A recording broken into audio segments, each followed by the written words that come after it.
come up on New Year's, right? In a few days, we celebrate what is past, 2025, but yet we get excited about what's ahead, 2026.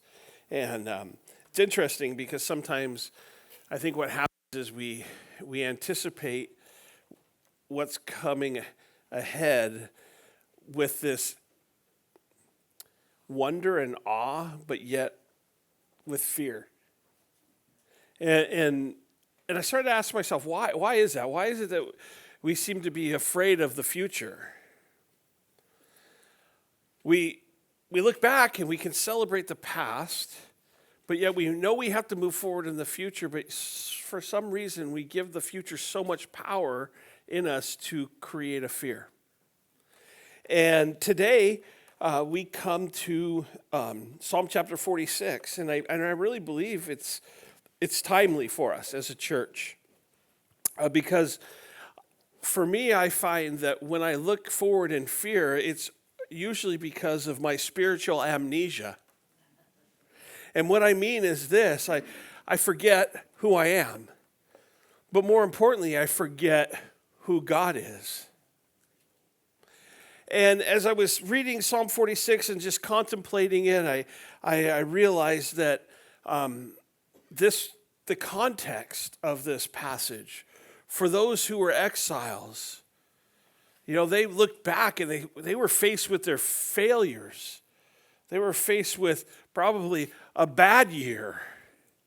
And yet as they looked forward, they weren't sure what was to happen. And what was to come, they weren't sure, was God done with them? I mean, for them, going back to Jerusalem would have been exciting, except for the fact that the temple, the one thing that set them apart, where the very presence of God dwelt, was destroyed. And we're told that the glory of the Lord departed from that place. So for them, even to move forward would mean they would have to move forward and face their failures.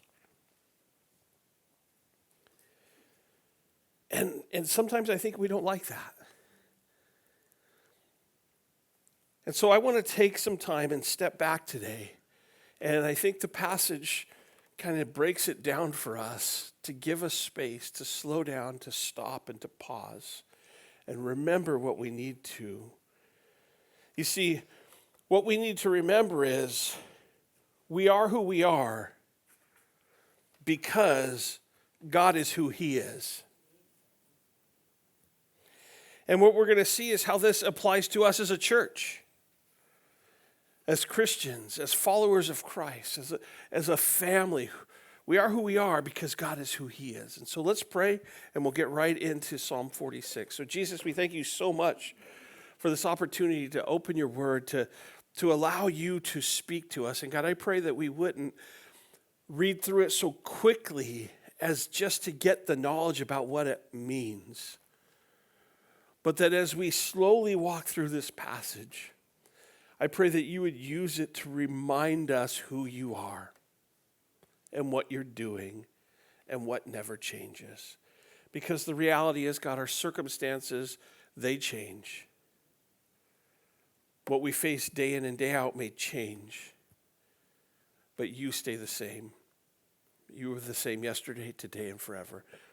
And so remind us of that. We pray this in Jesus' name. Amen. So as I was studying Psalm 46, and when we read it, you'd be like, that's kind of a familiar passage. There's some passages in there, some verses that really resonate with me, that we kind of commit to memory and we hold on to as promises.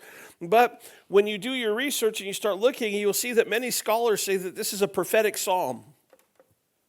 And it speaks about a future occurrence, specifically the millennial reign, right? So it's a real distant future, right? It's actually closer today than it was yesterday, but they say that. It speaks of that.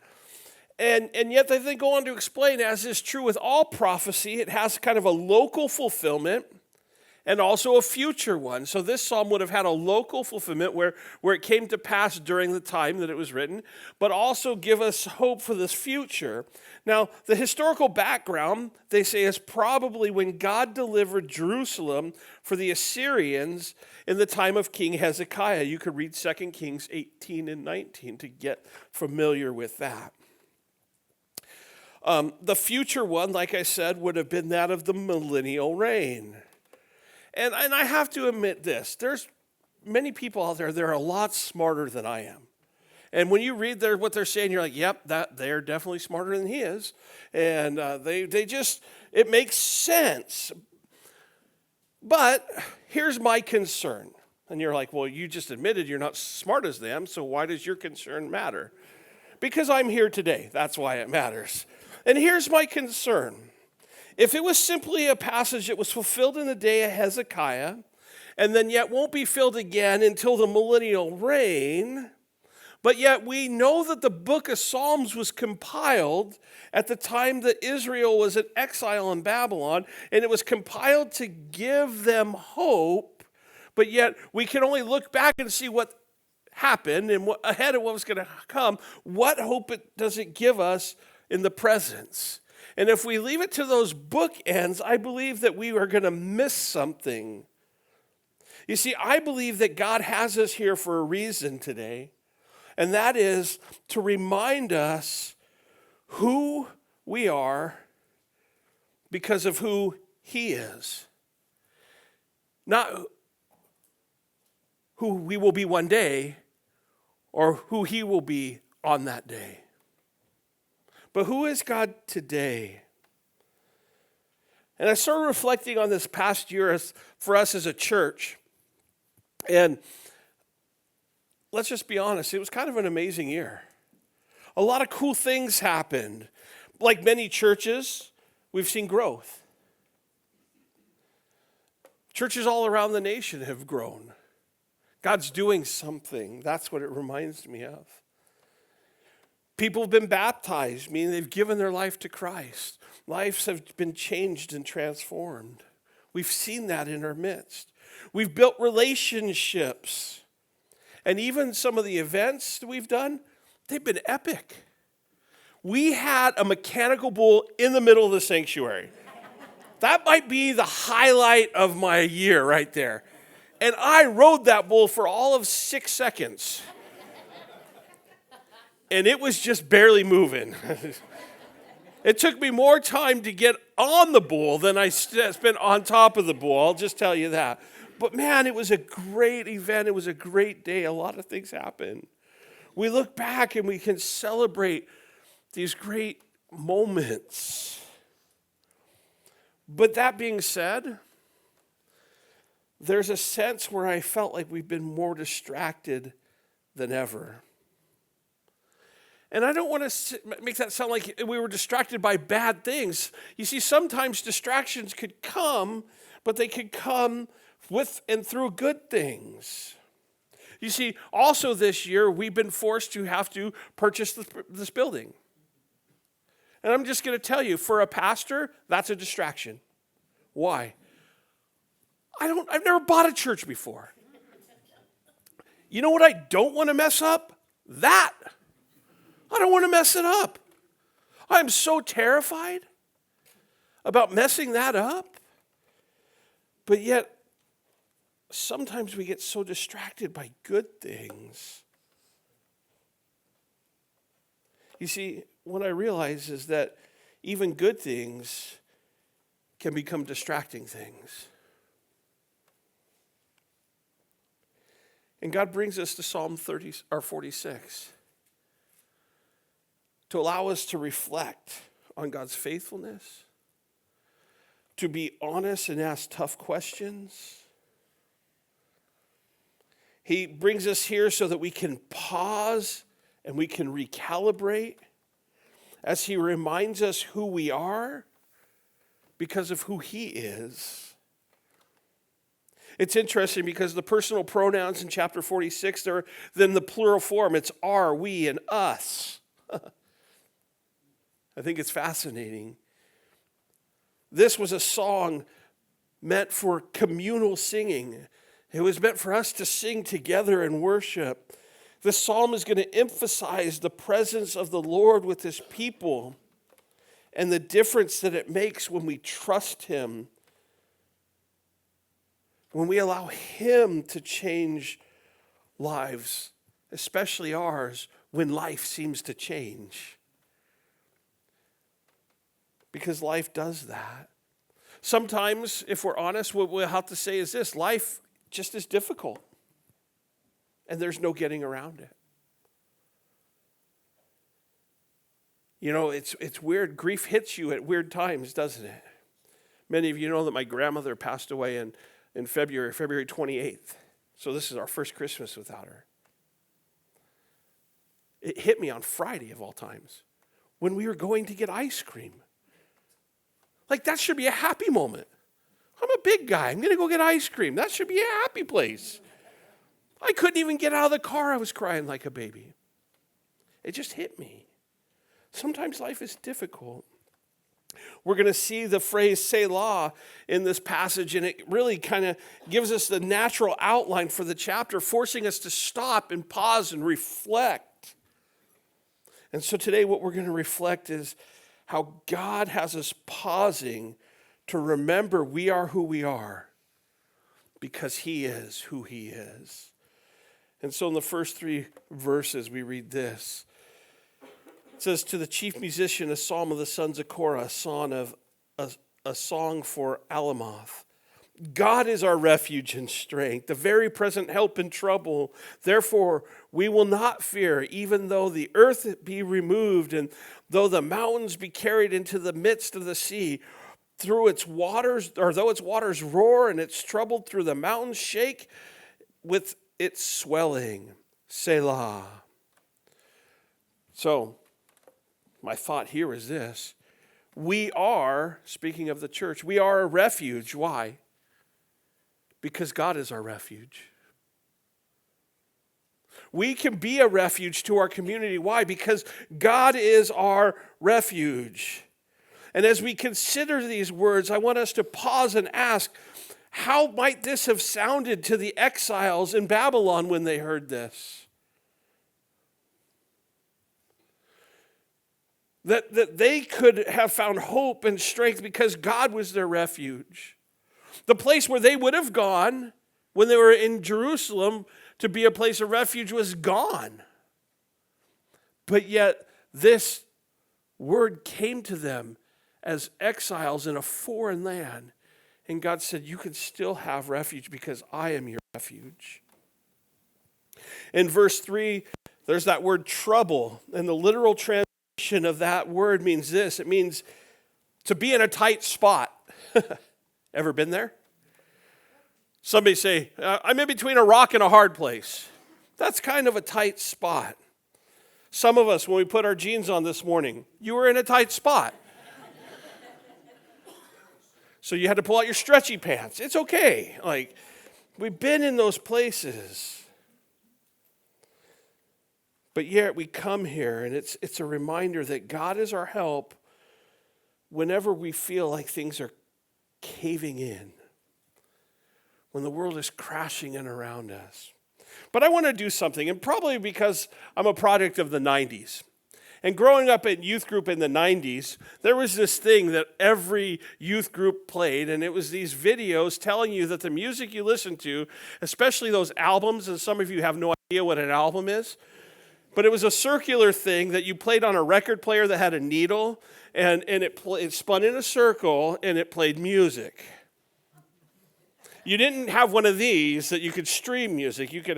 But one of the cool things is you could play music backwards. You remember that?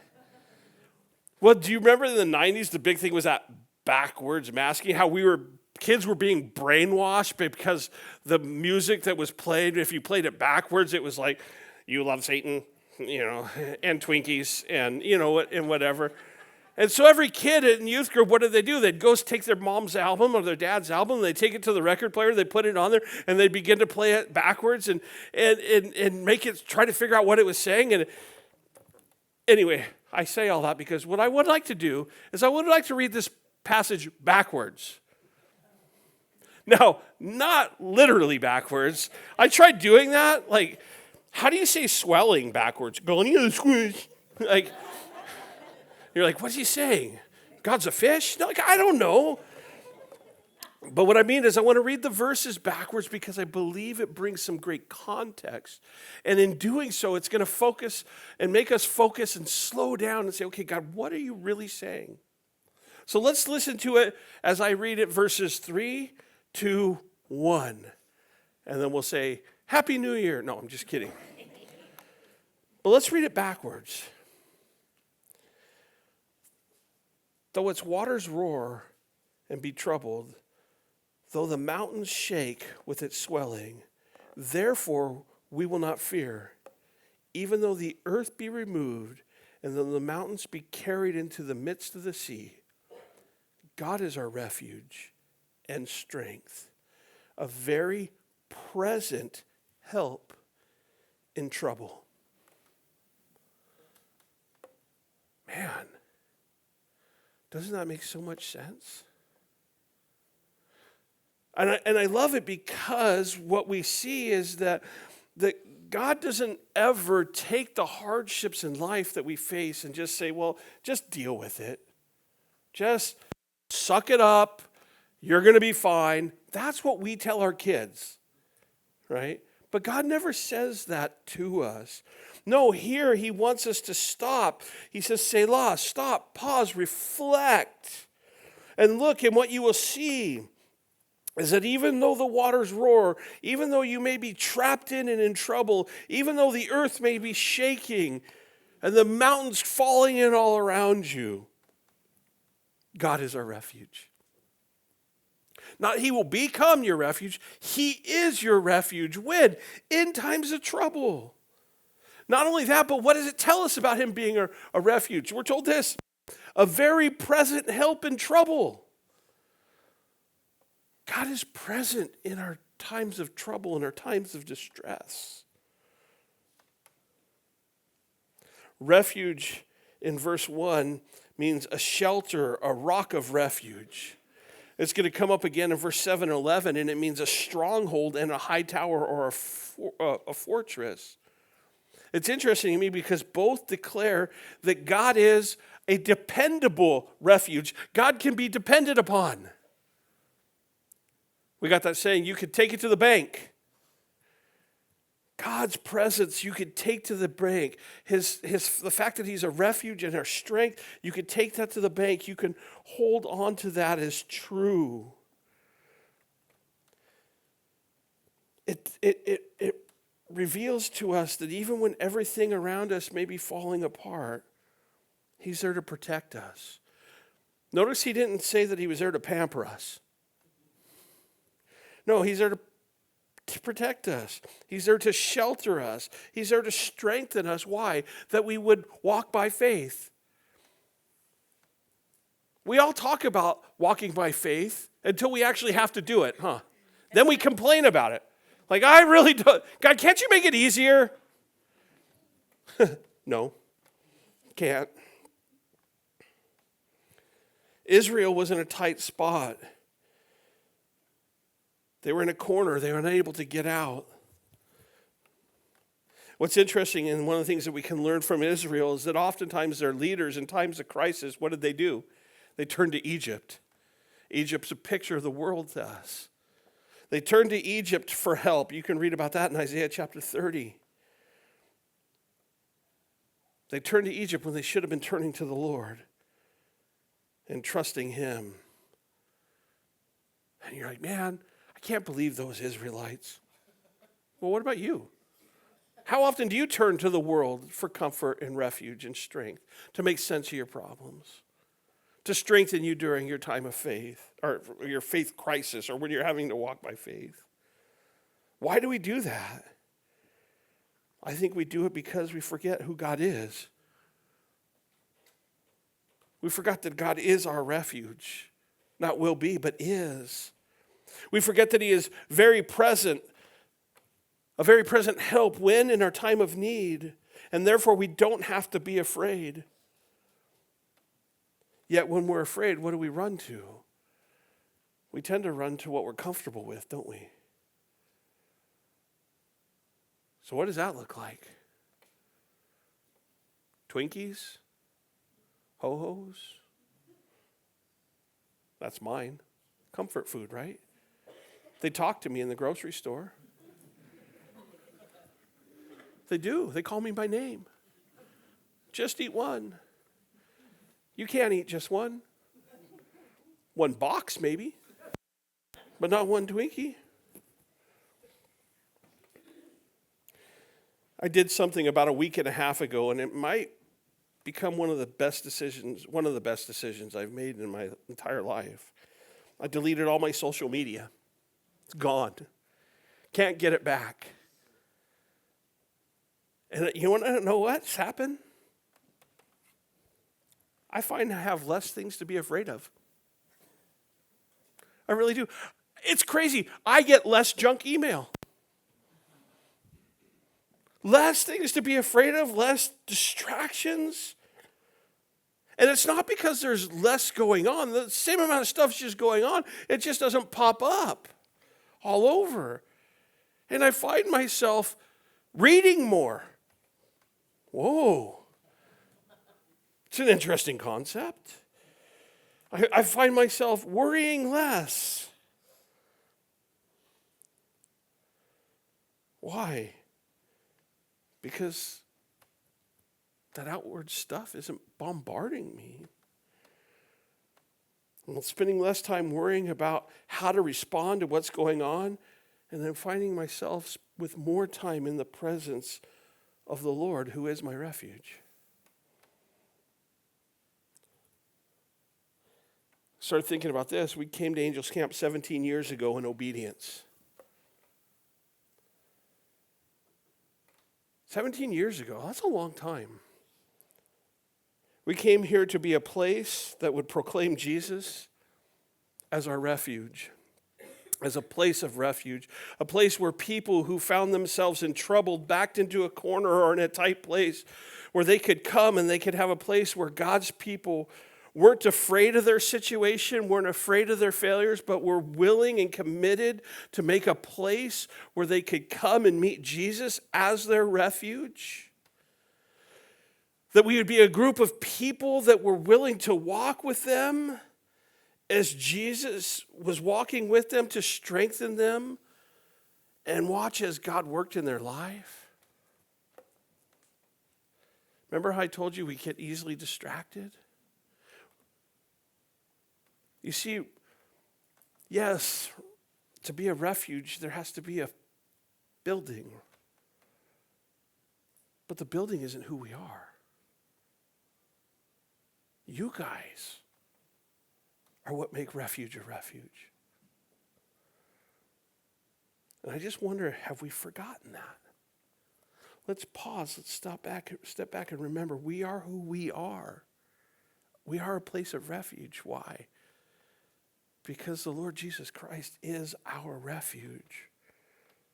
We are who we are because God is who he is.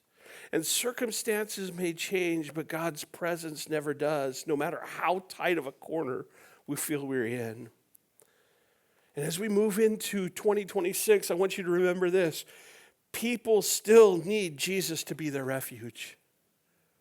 And people still need you to walk with them and love them. The second thing that we're going to see in verses 4 through 7 is that when we forget, God still is our refuge. It says, there is a river whose streams shall make glad the city of God, the holy place of the tabernacle of the Most High. God is in the midst of her. She shall not be moved. God shall help her. But at the break of dawn, the nations raged, the kingdoms were moved. He uttered his voice, the earth melted. The Lord of hosts is with her. The God of Jacob is our refuge. Selah. I would like to encourage you to highlight that phrase there at the end. The God of Jacob is our refuge. And you'll understand why here in a moment. Have you ever had an identity crisis? I have. They're real. And they're freaky. Like, there was a time in my life where all of a sudden everything that I realized, everything that I thought was true from a 10-year period of my life was a lie. I had no idea who I was. Like, I would say things like, you know what? I would tell Connie this. I first met my dad when I was 10. And she's like, well, that doesn't make any sense. Here's a picture of you when you were 2 and him holding you. That messes with your head. Because for me, my coping mechanism was to create my own narrative to be able to live safely in this thing that says, hey, this is what happened and this is why it happened, and therefore, okay, I can move forward. And bless those old men's souls at that church, the Calvary Community Church in Manteca, who did the father-son BB gun shootout and had grandparents to be like your foster dad. Like, I got invited to that when I was in the 5th grade, and I'm like, yeah, no thanks. Like, I'm going to show up and everybody's going to know, oh, he doesn't have a real dad, so he's got to get a fake one. It doesn't even belong to him. Like, that just hurts, right? So you begin to create this stuff, and then all of a sudden you realize, no, I got pictures of this, and I hear these stories, and this comes to light, and you're like, oh, shoot, what else did I make up? It's crazy. I think that Israel oftentimes had those crises. But what I love the most is what God does about it. He doesn't act like nothing happened. He addressed it. Here's what's going on. Here's how messed up things are. I'm not going to act like, oh, no, nothing happened. Let me show up in the midst of that, and let me show you some things. And so here the scene shifts into the city of Jerusalem where the people are confined. And if this was fulfilled during Hezekiah's time, we know that it was a time when Israel felt trapped because the Assyrian armies was all around them, but then God delivered them miraculously. We know this about Israel and about the Palestine areas, that water is a precious commodity. That's true in any desert, right? You got to have water to survive. In Jerusalem, it was one of the few ancient cities not built on a river, meaning you don't have a source of water. But here's something interesting. Hezekiah built an underground water system that connected the springs of Gihon in Kidron with the pool of Siloam, which was inside the city, making water available to them. So they had waters there. And in Isaiah 8, you can read about in the days of King Ahaz, where Isaiah compared an Assyrian invasion to an overflowing river, but he reminded the Jews that their God was like a quiet river and that he would bring them peace. Reminding them of their past faithfulness that God had towards them. But yet, what was the hope for the exile in Babylon? And what's the hope for us today? I mean, their temple was destroyed. They were in a foreign land. Jerusalem, yeah, it was a holy city. It was set apart by God. The sanctuary was there. But then it was destroyed, reminding us that there's no guarantee of victory just because, God was there at one time. And so we pause and we consider all that's going on. And what happens is God reminds us who he is. He still is our refuge. He hasn't forgotten who he is, regardless if we have forgotten who we are.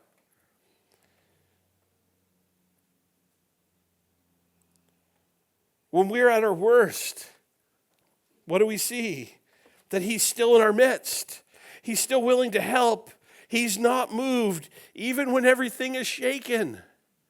God is not moved. You're probably asking yourself, all right, Shawn, how did you come to this conclusion out of these verses? And I'm glad you're asking.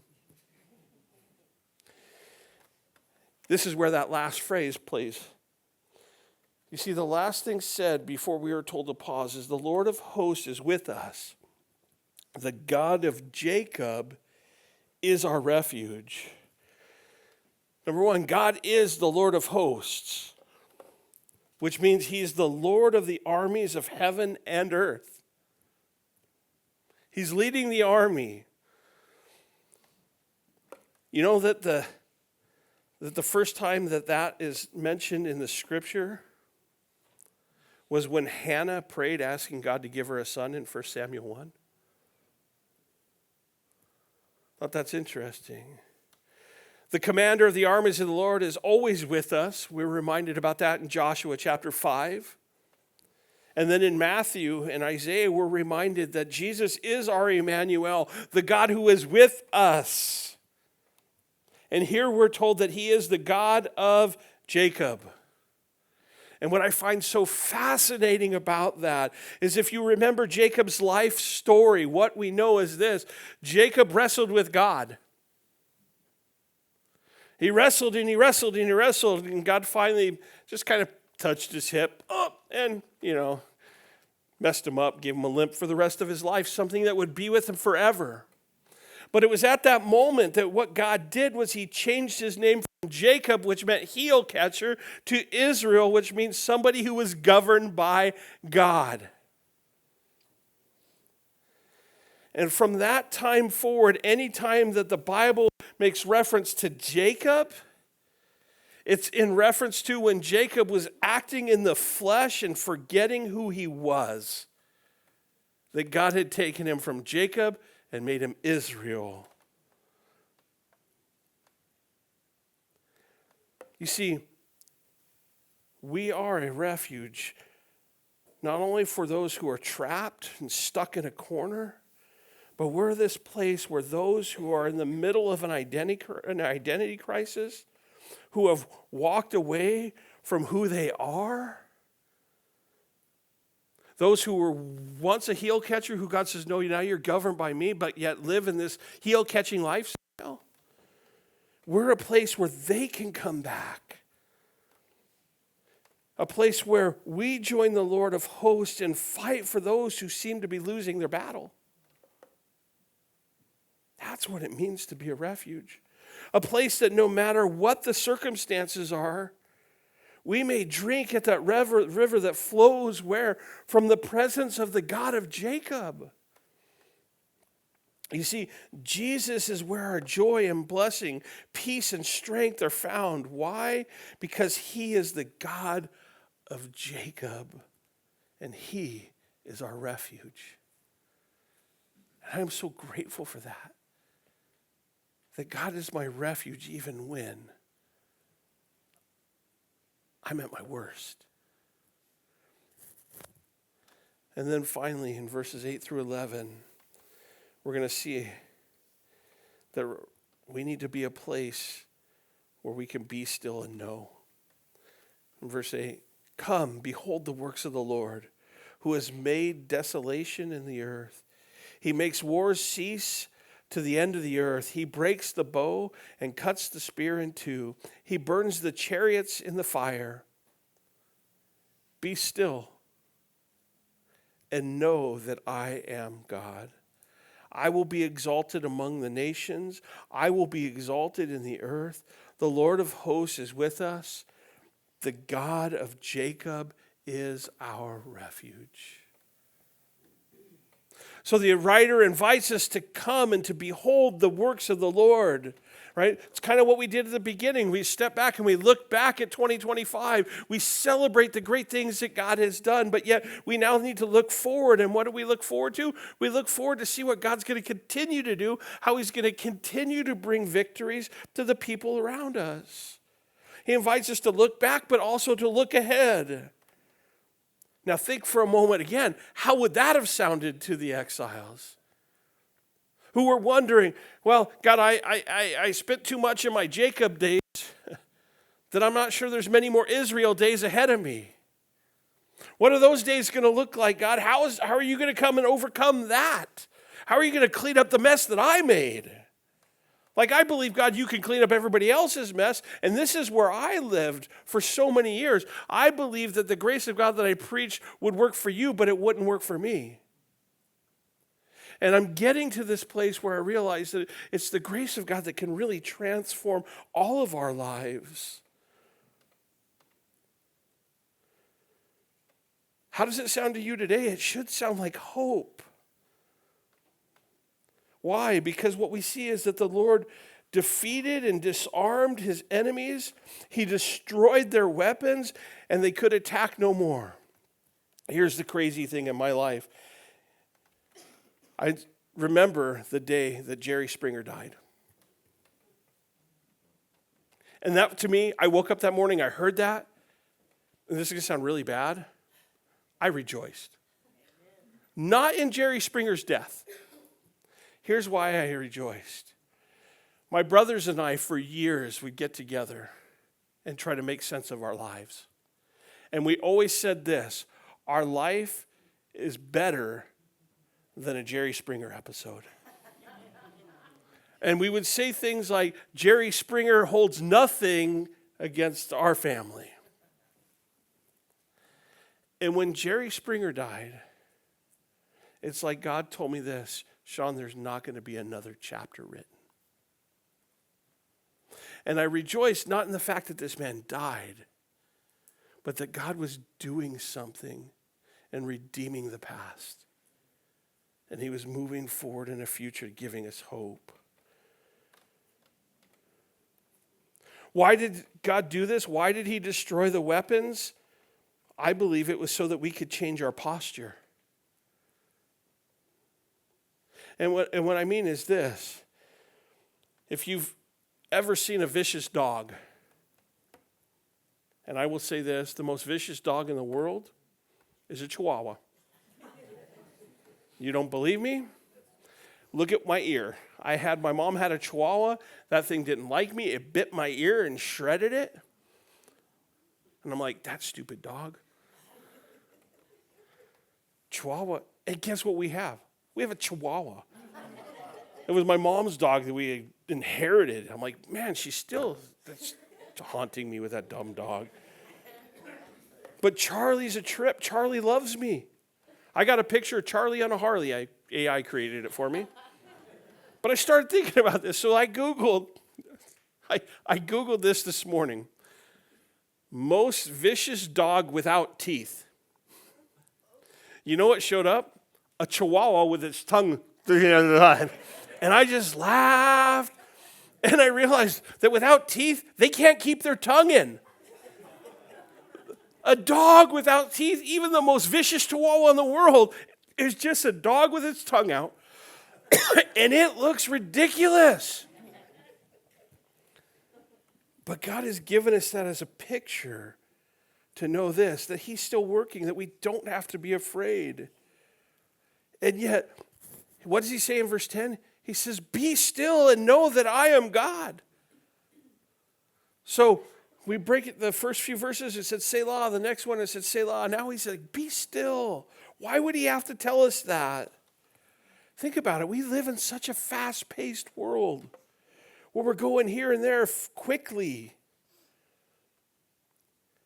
But our refuge, Jesus, is a place where we can be still and know that he is God. But what's interesting to me is notice what he says.